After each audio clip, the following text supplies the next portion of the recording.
आज की इस वक्त की बड़ी दो खबरें जिस पर लगातार हम सुबह से भी अपडेट दे रहे हैं। भोपाल में शपथ ग्रहण समारोह की तैयारियां तेज हो चुकी हैं। मोतीलाल नेहरू स्टेडियम में विशाल डोम बनाया जा रहा है।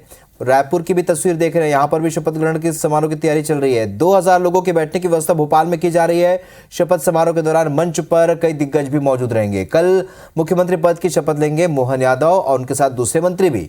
तो रायपुर की तस्वीर आप देख रहे हैं। कल यहां नए मुख्यमंत्री विष्णुदेव साय शपथ लेंगे। साइंस कॉलेज मैदान में यह शपथ ग्रहण समारोह संपन्न होगा। शपथ ग्रहण समारोह की तैयारी युद्ध स्तर पर जारी है। तो सीएम विष्णुदेव साय के साथ कई मंत्री भी शपथ लेंगे। प्रधानमंत्री नरेंद्र मोदी, अमित शाह, जेपी नड्डा भी इसमें शामिल हो सकते हैं और कई राज्यों के मुख्यमंत्री भी इस आयोजन का हिस्सा होंगे। तो ये दो बड़ी खबर की तस्वीरें हम आपको दिखा रहे हैं। मध्य प्रदेश और भोपाल में नई सरकार के गठन को लेकर लगातार कवायद चल रही है। अब शपथ ग्रहण समारोह संपन्न होना है, तो कल दोनों ही जगहों पर शपथ ग्रहण समारोह होने जा रहा है, जिसकी तैयारियां आप देख रहे हैं तस्वीरों में। तो मध्य प्रदेश और छत्तीसगढ़, भोपाल और रायपुर की तस्वीर देख रहे हैं, जहां पर इस वक्त शपथ ग्रहण समारोह की तैयारियां लगातार जारी है।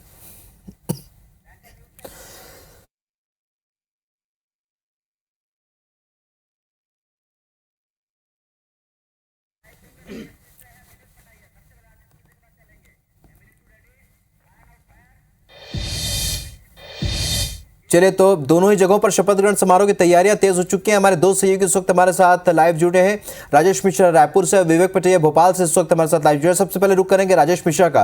राजेश, आपसे जानना चाहेंगे, जिस तरीके से तैयारियां चल रही, मुख्यमंत्री के नाम की घोषणा होने के साथ ये तय हो गया था कि कल यानी 13 तारीख को शपथ ग्रहण होना है, तो किस स्तर तक पहुंची इस वक्त तैयारियां?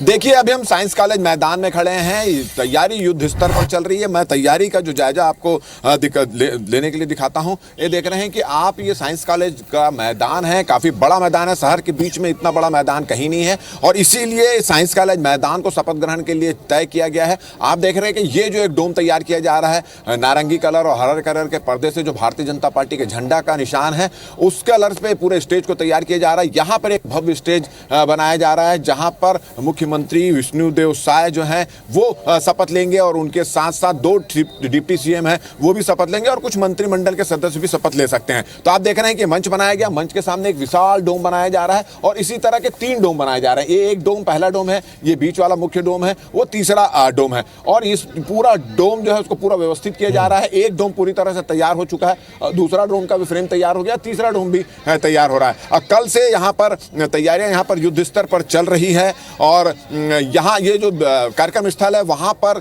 हम आपको ये भी बता दें कि प्रधानमंत्री नरेंद्र मोदी ने अपनी सभी सभा, छत्तीसगढ़ में सभी सभा हुई थी, उसमें उन्होंने यहाँ के सभी लोगों को, छत्तीसगढ़ के लोगों को आमंत्रित किया था कि आप शपथ ग्रहण समारोह पे पहुंचे, क्योंकि भाजपा की सरकार बन रही है। और कल से लेकर आज तक नए मुख्यमंत्री विष्णुदेव साय हैं, वो भी कार्यकर्ताओं से लगातार बातचीत कर रहे हैं और उन सब को भी शपथ ग्रहण में आमंत्रित कर रहे हैं। तो जिस तरह से प्रधानमंत्री ने पहले आमंत्रित किया था और अब मुख्यमंत्री आमंत्रित कर रहे हैं, उसको देखकर ये कहा जा सकता है कि इस शपथ ग्रहण समारोह में हजारों की संख्या में लोग आएंगे और व्यवस्था भी उसी के हिसाब से की जा रही है। रही बात सुरक्षा व्यवस्था की, तो देख रहे हैं आप सुरक्षा व्यवस्था की कितनी तैयारी यहां पर चल रही है, उसका हम आप एक दृश्य दिखाने की कोशिश कर रहे हैं। 1 से 1,500 का बल पूरे कार्यक्रम स्थल के पास, हेलीपैड के पास, एयरपोर्ट के पास और वीआईपीज के जो आने जाने का रास्ता है, वहां पर 1 से 1,500 का बल जो है वो तैनात किया जाएगा और उसकी ब्रीफिंग जो है सुबह से ही यहाँ पर चल रही है। अधिकारी यहाँ पर पहुंच चुके हैं, ब्रीफिंग दे रहे हैं, उनको समझाया जा रहा है कि किसको कहाँ रहना है, किसको किस गेट में रहना है, कहाँ पे किसकी एंट्री रहेगी, वीआईपीज कहाँ से आएंगे, तमाम चीजें इनको बताई जा रही है आज और उनको वहां पर मुस्तैद भी किया जा रहा है। और कल सुबह 6 बजे से ये सभी जो पुलिस वाले हैं अपनी अपनी जगह पर, निर्धारित जगह पर तैनात हो जाएंगे। दोपहर लगभग 2 बजे का समय दिया गया है कि 2 बजे शपथ ग्रहण होगा और इसमें प्रधानमंत्री नरेंद्र मोदी, गृह मंत्री अमित शाह, राष्ट्रीय अध्यक्ष जेपी नड्डा और उत्तर प्रदेश के जो मुख्यमंत्री हैं योगी आदित्यनाथ और तमाम वो मुख्यमंत्री और राष्ट्रीय नेता जो छत्तीसगढ़ में प्रचार के लिए आए थे और जिनकी वजह से छत्तीसगढ़ में भारतीय जनता पार्टी को सत्ता हासिल हुई है, उन तमाम मुख्यमंत्रियों को, मंत्रियों को और तमाम राष्ट्रीय नेताओं को यहाँ पर आमंत्रित किया है और सुरक्षा के कड़े इंतजाम यहाँ पर किए जा रहे हैं और ऐसी व्यवस्था की जा रही है कि बिल्कुल राजेश। और यहाँ पर 13 विधायक जो मंत्री पद की शपथ लेंगे, 15% के हिसाब से 13 विधायक होंगे जो कि यहाँ पर मंत्री पद की शपथ लेंगे।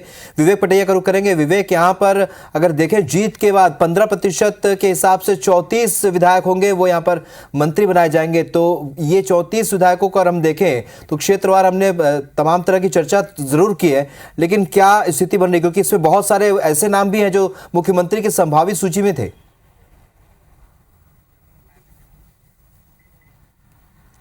देखिए, सबसे पहले बीजेपी संगठन ने जिस तरह मुख्यमंत्री का नाम देकर चौंकाया है, निश्चित उसी तरह मंत्रियों के नाम को देखकर भी जो है नेतृत्व चौंकाएगा। ये भी संभावना है कि लोकसभा चुनाव की झलक जो है मंत्रिमंडल में दिखाई देगी।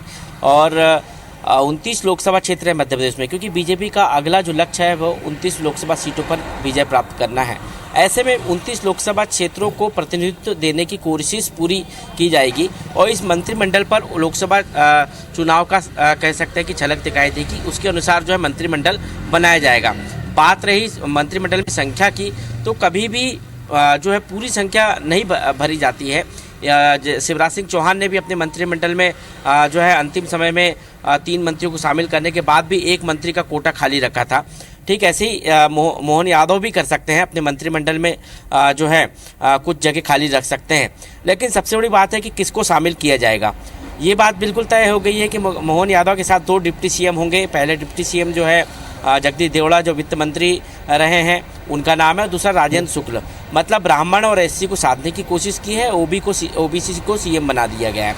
अब जो दूसरे वर्ग है उनको साधने की कोशिश मंत्रिमंडल में की जाएगी। इसलिए मंत्रिमंडल का जो गठन है वो क्षेत्र के आधार पर, जाति के आधार पर और लोकसभा क्षेत्र के आधार पर, इन तीनों पैमानों पर रखा जाएगा।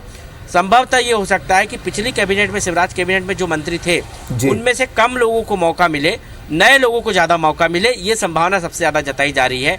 हो सकता है कि उस कैबिनेट में जो मंत्री रहे हों उनकी जगह पर नए लोगों को, नए विधायकों को मौका दिया जाए जो अभी तक मंत्री नहीं बने हैं। उसमें क्षेत्रीय संतुलन, जातीय संतुलन देखा जाएगा और लोकसभा क्षेत्र के हिसाब से भी ये रखा जाएगा।